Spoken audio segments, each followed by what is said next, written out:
열왕기상 19장 1절에서 8절 549페이지 정도에 있습니다. 한 절씩 교독하겠습니다.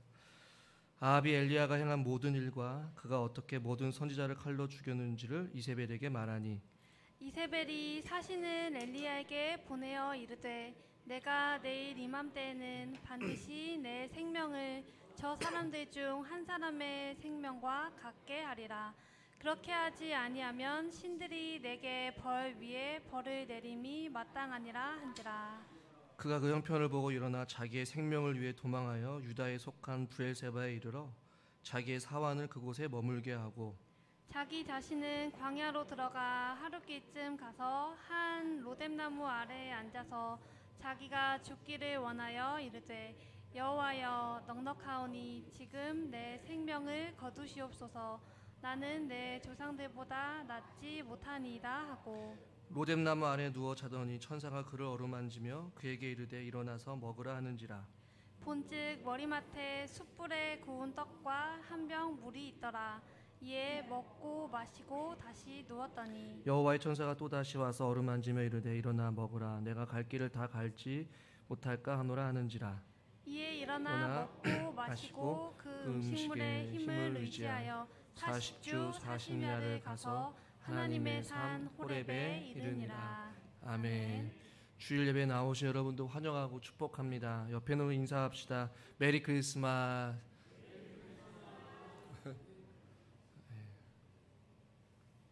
성탄 관련 설교는 오후랑 내일까지 이어서 하고, 저는 오전에는 엘리야로 설교를 하려고 합니다.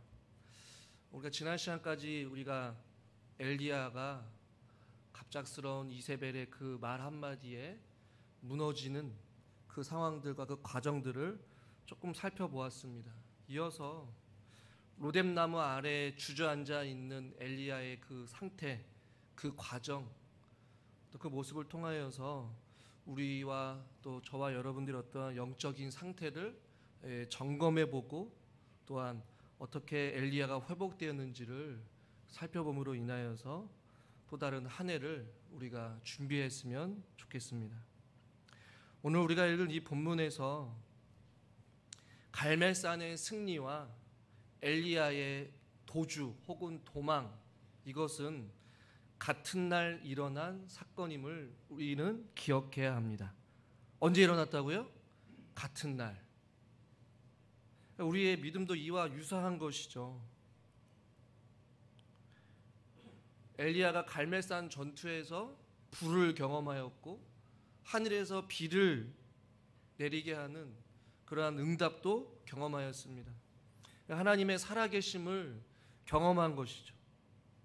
그러나 얼마 안 돼서 이세벨의 말을 통하여서 엘리야가 철저하게 무너지게 되는 그러한 상황을 보게 되는 것입니다. 우리의 믿음도 일주일에 혹은 하루에도 몇 번씩 왔다 갔다 하는 것이 저와 여러분들의 마음 아니겠습니까? 아침에는 마치 갈멜산의 정상에 올라가서 하나님의 은혜를 경험하고 하나님의 불을 경험하였다가도 돌아서면 어느 순간에 우리가 이 브엘세바의 사막의 내리막길로 치닫는 그러한 인생을 우리가 믿음 생활을 한다는 것이죠. 때로는 감정에 치우쳐서 자기가 기분이 좋을 때는 모든 게 효용이 돼요. 은혜가 돼요. 기뻐요. 그러나 자기 안에 뭔가 꼬투리가, 마음이 불편하면 이 모든 것이 부정적으로 변하는 게 사람의 마음이라는 것이죠. 갈멜의 체험이 이스라엘 평지에서는 살아가지 못하는 것이 저와 여러분들의 이 믿음 생활의 연약한 모습이라는 것입니다. 믿음 생활을 하고 주일 예배를 드리지만 예배가 끝나는 동시에 우리의 마음이 무너지고 시험에 들고 마음이 평안하지 못하고 은혜를 누리지 못하는 그러한 경우들의 모습이 마치 엘리야가 갈멜산에서의 은혜를 경험했지만 결국에는 다시 도주하게 되는 그러한 삶을 살 수도 있다라는 것이에요. 여러분 잘 아시다시피 베드로가 어떤 사람이었습니까? 마태복음 26장 33절에 보니까 다 주를 버릴지라도 나는 언제든지 버리지 않겠습니다. 누구를요? 주님을요. 주님과 함께 동행하다 보니까 이 모든 것이 가능할 것 같아요. 어떤 상황이 되다 할지라도 나는 주님을 절대로 배신하지 않고 절대로 버리지 않겠습니다 라는 어떤 믿음의 고백을 한단 말이에요. 그런데 예수님께서 34절에 이렇게 말씀하죠. 오늘 밤 닭 울기 전에 내가 3번 나를 부인하리라.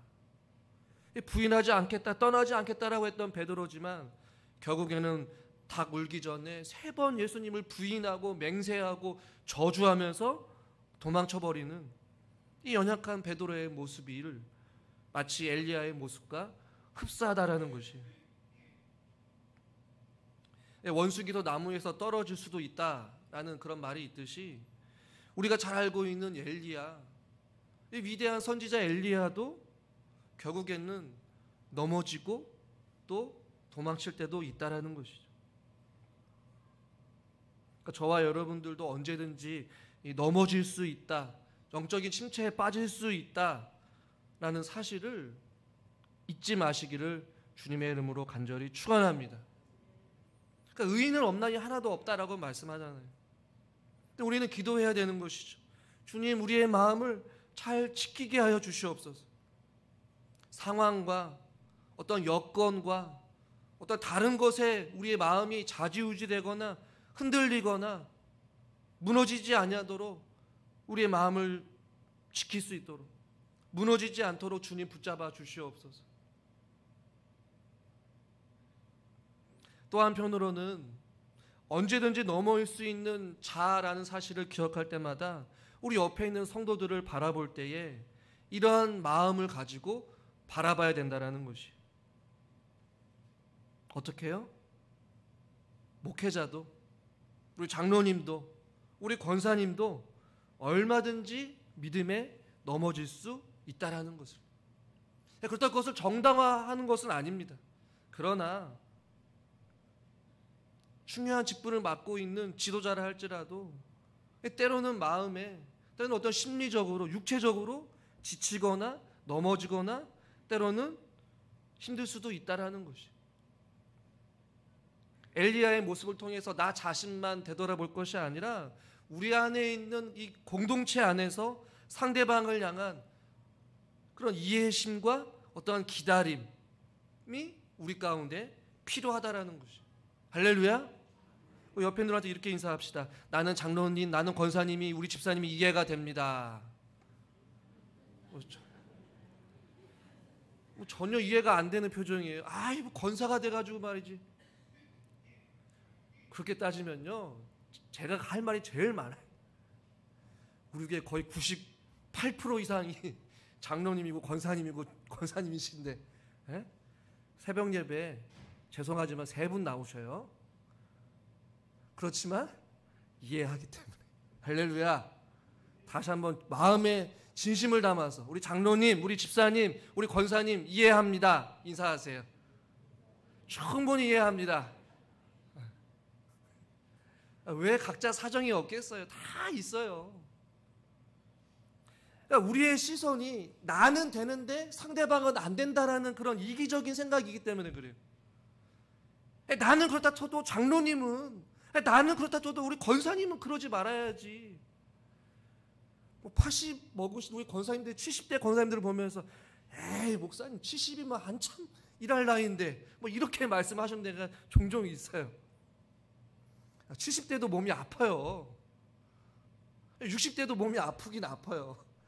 그러니까 우리 안에 언제든지 우리가 이렇게 엘리야처럼 육체적이든 영적으로든 지칠 수 있는 어떤 이런 상황들이 있기 때문에 우리 자신을 향한 그 진단도 필요하지만 상대방을 향한 그 너그러운 마음과 그럴 수도 있지라는 어떤 예수님의 마음과 또 사랑을 가지고 기다려주고 또 품어줄 수 있는 그 마음이 우리 가운데 필요하다라는 것이. 그럼 다음으로 또 우리가 한번 살펴볼 것은 무엇이냐면, 엘리야가 여러분 그 앞선 그 18장의 내용과 19장의 엘리야의 모습이 좀 다른 모습이 있어요. 평상시와 좀 다른 어떠한 모습들이 있는데 그 몇 가지를 좀 살펴보려고 해요. 왜 엘리야가 이렇게 도망을 갔을까? 왜 무너졌을까? 잘 생각해 보니까 엘리야가 하나님을 향한 믿음이 조금 떨어진 것 같아요. 엘리야는 늘 언제나 믿음의 행동, 믿음의 선언을 했습니다. 아합과 많은 이스라엘 백성들 앞에서 또 바알 선지자들 앞에서 당당했어요. 비가 내리지 않을 것이다. 나랑 한번 붙자. 불을 내리게 하는 신이 참신이다. 갈멜산으로 모여라. 이 무엇입니까? 담대함이 있었어요. 그 담대함에는 어떤 담대함이었습니까? 하나님이 나와 함께 하신다라는 믿음이 있었단 말이에요. 그러니까 상황에 상관없이 이 믿음의 고백과 믿음의 선언을 가지고 그렇게 믿음의 행동을 했단 말입니다. 그런데 이유는 알 수 없지만 이세벨의 그 말 한마디에 꼼짝 못했다라는 것은 이 하나님을 향한 믿음이 예전과는 같지 않다라는 것을 보여주는 거예요. 그러니까 그 믿음이 어디서 떨어졌는지 살펴봐야 된다는 것이. 아, 내가 어느 순간 넘어졌지? 내가 어느 순간 마음이 무너졌지? 내가 어느 순간 예배를 못 나오지? 내가 어느 순간 주님 앞에 기도를 못하지? 라는 것을 점검해야 된다는 것이. 어떤 사람들은 자기 안에 어떤 육체적인 조그만 연약함만 있으면 교회를 안 나와요. 어떤 사람들은 어떤 상황이 급변하게 바뀌면 예배를, 기도 생활을 포기해요. 사단은요, 끊임없이 그 넘어지는 부위를 계속 공략해요. 왜요? 쉬우니까. 오늘 성경에서 엘리야가 왜 이러한 상황에 처했는지 모르지만 우리는 확인할 수 있죠.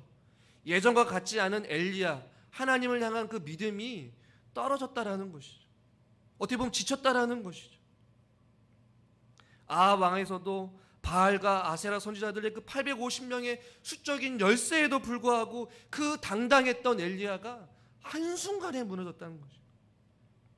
저와 여러분들도 믿음 생활을 평상시에 잘 하다가도 어느 순간에 반복적으로 넘어지는 부분들이 있잖아요. 연말이 되면 혹은 물질에 넘어지거나 혹은 사람에 무너지거나 어떤 봉사를 하다 넘어지거나 반복적으로 우리를 넘어뜨리려 하는 그 어떤 사슬들을 끊어버려야 된다는 것이.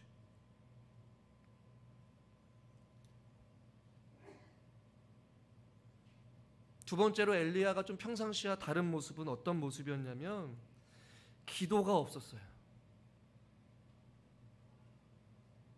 이세벨의 말을 듣고 하나님께 무릎 꿇고 간구하지 않았다는 것이. 갑작스러운 환난, 생각지도 못했던 어떤 두려움이 엄습해 올 때에 사람들은 당황할 수밖에 없어요. 맞아요. 두렵고 염려가 되고 근심이 몰려와요. 그러나 여러분, 엘리야는 갈멜산 전투에서 이 불이 내리기 임할 때에 하나님 앞에 간절히 기도했어요. 그의 나라와 그의 의를 구했어요. 비가 내릴 때에는 그 무릎 사이에 얼굴을 쳐박으면서까지 간절히 주님 앞에 기도했던 엘리야 아니겠습니까? 그런데 지금 엘리야가 기도를 하지 않고 있는 거예요. 어떻게 보면 제가 이렇게 표현을 했어요. 기도를 하지 않았다 혹은 기도를 하지 못했다, 이렇게 두 가지로 해석할 수 있을 것 같아요. 기도를 하지 않는 것은 문맥적으로 보면 엘리야가 이 상황에서 기도를 했다라는 구절이 없어요. 그러나 저는 한편으로는 엘리야가 기도할 힘조차 없을 정도로 영과 육이 굉장히 지쳐있다라는 것을 저는 보게 돼요. 분명한 사실은 기도를 하지 않았거나 기도를 하지 못했거나 결론은 그의 영혼이 병들었다는 증거입니다. 육체적으로 병들었던, 영적으로 병들었던 말이죠. 그렇다면 우리에게 질문을 던져보는 것이죠. 우리의 기도 생활은 어떠한가? 꾸준한 기도 생활을 하고 있다면 저와 여러분들의 영혼은 건강한 사람들입니다. 그러나 듬성듬성 혹은 간헐적인 기도, 1년에 한두 번 기도하거나 문제가 있을 때만 기도하거나 그런 간헐적인 기도를 한다면 결국에는 그 영혼은 병들어 있다라는 것이. 물론 다양한 어떤 바쁘고 분주한 삶 속에서 지치거나 탈진했다는 증거이기도 합니다. 여러분들은 병들었습니까? 아니면 건강하십니까? 아니면 여러분 지금도 주가 주신 능력으로 살고 계십니까? 아니면 영과 육이 지쳐서 탈진한 상태에 계십니까? 목사님, 제가 봤을 때는 병든 것 같지는 않고요. 그냥 좀 지쳐 있는 것 같아요. 저는 그것도 영적으로 병들었다라고 봐요. 아니면 이것도 저것도 아닌 자기 진단을 할 수가 없는 거예요. 내가 건강한지 아닌지, 내가 병들었는지 병들지 않았는지 관심 없다라는 것이. 목사님 그냥 내버려 두세요. 내 믿음 내가 알아서 하겠습니다. 기도생활 내가 알아서 할 테니까 그냥 내버려 두세요. 강요하지 마세요. 물론 권면은 하지만 강요할 수 있는 문제는 아닌 것이죠.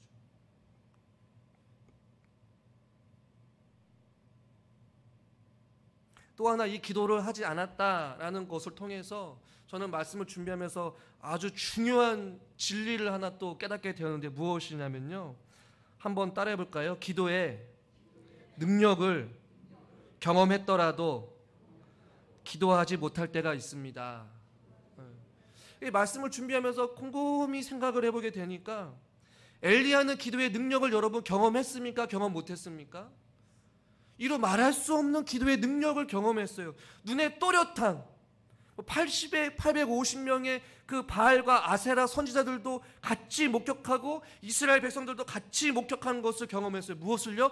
하늘에서 불이 임한 것을, 그리고 하늘에서 비가 내린 것을 말이죠. 이것은 말할 수 없는 기도의 능력을 경험한 것입니다. 확실하고도 분명한 하나님의 기도의 능력을 경험했다라는 것이죠. 그렇다면 그의 기도의 삶은 변하지 않아야 돼요. 하나님을 향한 믿음이 흔들리지 말아야 돼요. 그런데도 불구하고 엘리야는 기도를 못했단 말이에요. 기도의 능력을 경험했음에도 불구하고 기도하지 못하거나 기도하지 않을 때가 있다는 것이죠. 그것을 우리에게 적용해보면, 우리가 예수님을 처음 믿었을 때, 아니 우리가 믿음 생활하면서 하나님의 기적을 경험하고 병든 자들의 치유를 받고 하나님의 불가능을 경험하고 우리 가정 개인의 기도의 풍성한 응답을 받음으로 말미암아 하나님의 살아계심을 우리가 경험했음에도 불구하고 여전히 우리는 그 기도의 능력을 신뢰하지 못하고 기도하지 않고 있는 그러한 어리석은 삶을 살아가고 있다는 것이 문제라는 것이에요. 여러분 어떻게 생각하십니까? 여러분들이 직분을 받고 권사가 되고 장로가 되고 목사가 되면서 그 오랜 시간 동안 믿음 생활 가운데 하나님의 기도의 응답을 경험하지 않은 사람이 여기 어디 있겠습니까? 저는 이 자리에 앉아있는 모든 우리 성도님들이 하나님의 은혜와 하나님의 능력을 경험했다라고 봐요. 그럼에도 불구하고 여러 가지 이유로 우리가 기도하지 못하거나 기도하지 않을 때가 있다라는 것이 우리네 치명적인 약점이요 문제라는 사실이에요. 그리고 과거에 젖어서 내가 왕년에는, 내가 기도할 때에는, 내가 기도를 열심히 할 때에는 과거만 생각해요. 그러나 그것이 아닌 것이죠. 세 번째, 엘리야가 평상시와 다른 모습은 무엇이냐? 엘리야는 늘 언제나 하나님의 지시가 있을 때만 움직였어요. 할렐루야. 하나님의 인도하심과 하나님이 가라라고 하실 때만 움직였어요. 가뭄을 예언하고 선포했을 때 하나님께서 엘리야에게 그리시네가로 가라라고 했을 때 엘리야는 그리시네가로 갔습니다. 그리고 갑자기 하나님께서 시대가 말랐을 때 어디로 가라고 합니까? 사르밧으로 가라. 사르밧이 어디입니까? 우상 바알 숭배지의 본거지. 그 사르밧에서도 어디로 가라? 과부에게로 가라. 숨어 지새는데 갑자기 또 아합에게로 가라. 늘 언제나 엘리야는 하나님이 명령하시고 하나님의 지시하실 때만 엘리야는 움직였단 말이에요. 그런데 지금 엘리야가 하나님께서 도망치라고 했습니까? 브에세바로 가라고 했습니까? 광야로 가라고 했습니까? 아니에요. 자기 스스로, 자기 힘으로 살려고 도망쳤다라는 것이. 그러니까 평상시에 엘리야의 모습과 다르다라는 것이죠. 저와 여러분의 삶 속에 늘 언제나 하나님의 말씀이 우리의 삶을 이끌었으면 좋겠고, 우리의 삶을 인도해 줬으면 좋겠고, 말씀에 순종하며 살겠으면 좋겠는데, 어느 순간 보면 하나님이 원하는 삶과는 다른 삶을 우리가 살면서 그 길이 하나님께서 인도하신 길이라고 믿고 살아갈 때가 있다라는 것이죠. 한 끗 차이지만 완전히 다른 인생이에요. 하나님이 가라고 하셔서 그리시네가로 가고 사르밧으로 가고 다시 아베게로 가는 이러한 인생이 하나님께서 인도하시는 길인데, 그게 아니라 이제는 자기가 살 길을 위해서 이것이 가장 안전한 길이요, 이것이 내가 살 길이라고 생각하고 브엘세바로, 광야로 도망치는 엘리야가 우리의 모습일 수도 있다는 것이죠. 하나님은 좁은 길로 십자가의 길로 걸어가라고 하는데 우리들은 넓은 길을 걸어가면서 주님, 이 길이 십자가 길이죠. 편안한 길을 가면서 주님, 이 길이 주님께서 주시는 평강의 길이죠 라고 착각하고 살아갈 때가 있다라는 것이죠. 여러분, 그러나 그렇게 살아가서는 안 되는 것이죠. 하나님의 지시가 있을 때, 하나님의 말씀이 있을 때 우리는 그 말씀에 순종함으로 살아가야 될 줄 믿습니다.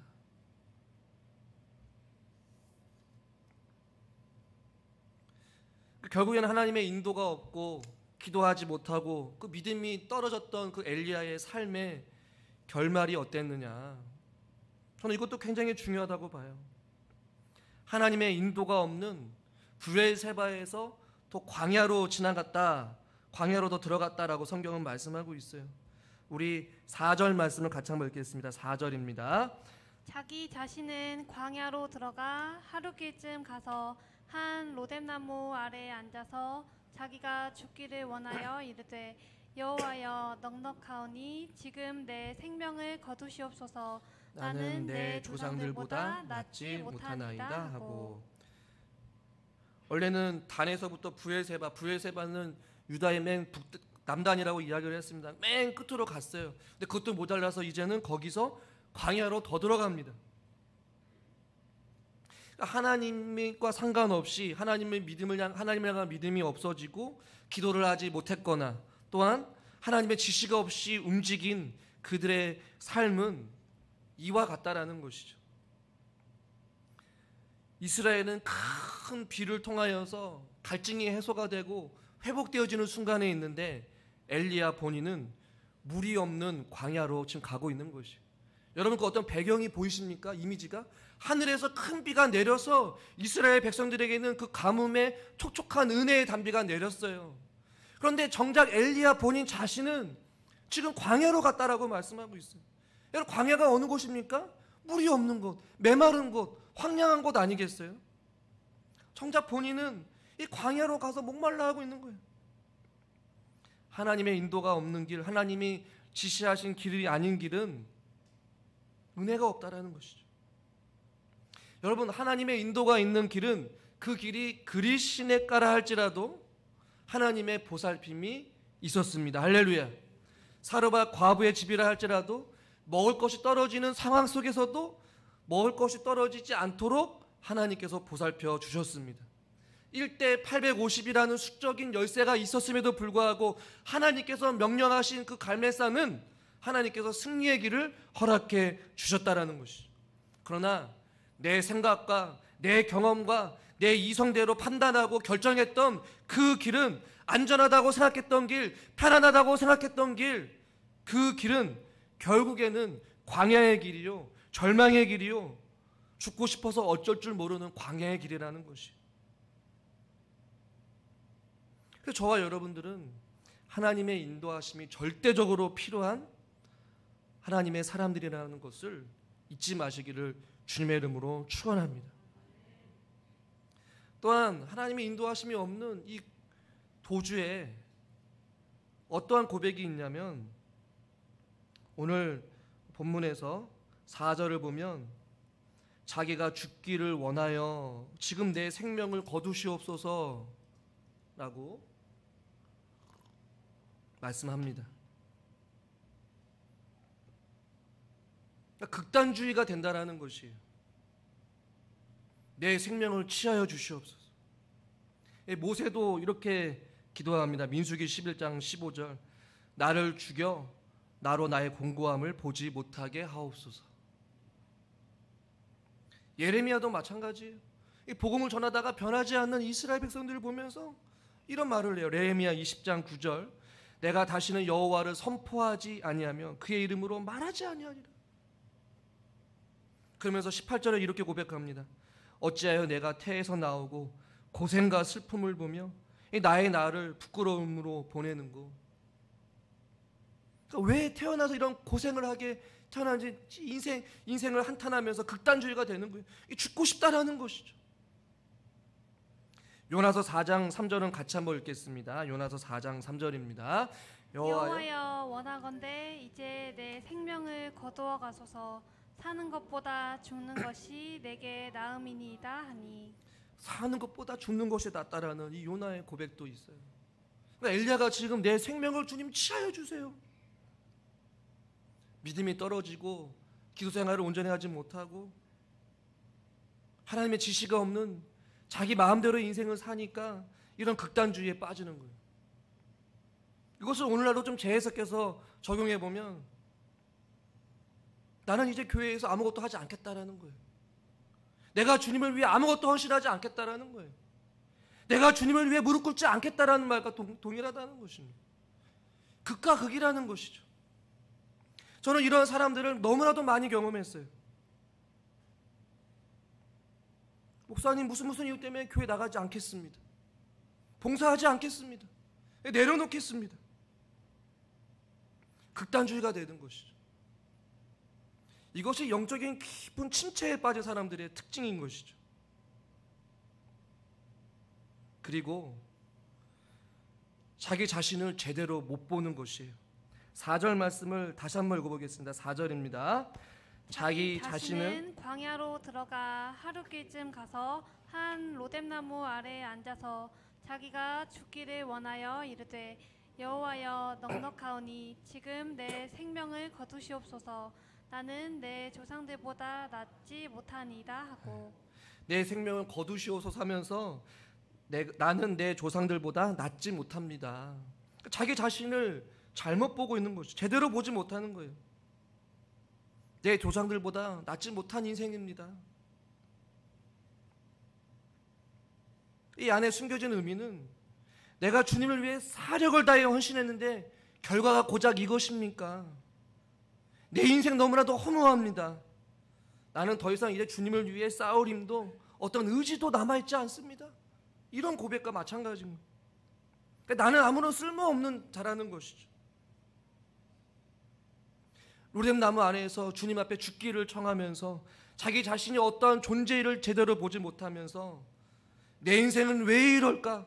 내 인생은 왜 나만 이렇게 고난이 있을까? 내가 살아서 뭐해? 이런 마음이 계속해서 생각하니까 깊은 침체에 빠지는 것이죠. 학자들은 현대 심리학자들은 깊은 우울증에 빠졌다 이렇게 표현하기도 해요. 돌아온 탕자의 비유를 보면 이 둘째 아들의 고백이 비슷해요. 아버지를 떠난 자기 인생을 마음대로 살다가 돌아오기 직전에 그 고백을 한번 보시면 누가복음 15장 7절에 이렇게 말씀합니다. 같이 한번 읽죠. 내 아버지에게는 양식이 풍족한 품꾼이 얼마나 많은가. 나는 여기서 줄여 죽는구나. 19절도요. 지금부터는 아버지의 아들이라 일컬음을 감당하지 못하겠나이다. 나를 품꾼의 하나로 보소서 하리라. 아멘. 아버지를 떠난 아들의 고백은 결국에는 자기 자신을 이 품꾼에 비유하여서 하나님 아버지께서 나를 품꾼의 하나로 보게 하고 아버지한테 잘못을 용서하러 가겠다라는 그런 마음. 그러니까 자기 자신을 제대로 못 보는 거예요. 자기 존재가 얼마나 위대한 존재인지, 자기 자신을 위해 예수님께서 무엇을 하셨는지 모른다라는 것이죠. 엘리야가 지금 자기 자신을 제대로 못 보고 신세만 한탄하고 내 인생은 왜 이럴까? 내 삶은 왜 이럴까? 우리 가정은 왜 이럴까? 자기 자신을 제대로 못 보고 자기 연민에 빠져 있는 것이죠. 그러나 저와 여러분도 기억합시다. 여러분의 인생이 남들과 비교했을 때 혹은 여러분의 인생을 개인적으로 봤을 때에 왜 찬양의 가사말처럼 왜 나만 겪는 고난? 왜 나만 겪는 아픔? 왜 우리 집에만 왜 이런 일이? 자기 신세를 한탄하며 자기 자신을 향한 비관적인, 극단적인, 절망적인 그런 생각을 하는 것이 아니라 기억하십시오. 한번 따라하겠습니다. 나는 하나님의 자녀입니다. 이 사실을 기억하십시오. 여러분, 엘리야가 무엇이간데 그를 통하여서 하나님께서 하나님의 살아계심을 보여주겠습니까? 저와 여러분들을 살리시기 위해 예수님께서 이 땅 가운데 오셨습니다. 저와 여러분이 무엇이간데 주님께서 십자가에 달려 돌아가셨을까요? 아니, 여러분들이 저가 무엇이간데 만왕의 왕이신 하나님께서 독생자 예수 그리스도를 이 땅 가운데에 육체의 몸으로 오게 하셨을까요? 이유는 한 가지예요. 저와 여러분들을 사랑하시기 때문에. 그것이 성탄입니다. 저와 여러분들은 하나님의 존귀한 자녀들이에요. 다음 주에도 살펴보겠지만 하나님께서는 그 영과육에 지쳐있고 죽고 싶어하고 자기 자신이 어떠한 존재인지를 제대로 바라보지 못하는 그 연약하게 짝이 없는 그 엘리야를 로뎀나무 아래 그냥 내버려 두지 않으셨습니다.